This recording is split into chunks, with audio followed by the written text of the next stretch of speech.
Samantala, binuksan naman ng Department of Health ang kanilang pintuan para magbigay ng medical services at iba't iba pang tulong sa mga PUV drivers. Silipin natin yan sa sentro ng balita ni Carlo Candelaria live.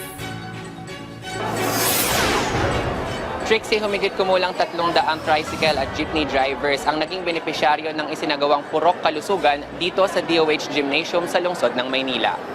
Iba't ibang primary healthcare services ang handog ng Purok Kalusugan para sa magsasaka, tsuper at barangay health workers ng Department of Health. Kabilang dito ang konsultasyon, mga gamot sa PhilHealth Yakap, laboratory, x-ray, dental services, HIV testing at iba pa. Mayroon ding registration sa PhilHealth at PhilHealth Yakap.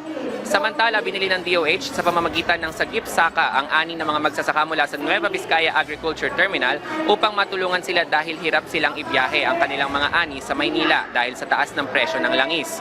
Tig 15 kilo ng gulay ang ipinamahagi sa mga benepisyaryo kasama ang 10 kilong bigas, itlog at kamatis. Sabi ni DOH Undersecretary Albert Domingo, tulong nila ito para sa mga magsasaka at mga tsuper na kabilang sa mga vulnerable sector na lubhang apektado ng energy crisis sa bansa. Trixie, nagpapatuloy pa ngayon dito sa DOH Stadium ang programa hanggang matapos yung konsultasyon ng mga benepisyaryo. Trixie? Okay, maraming salamat Carlo Candelaria.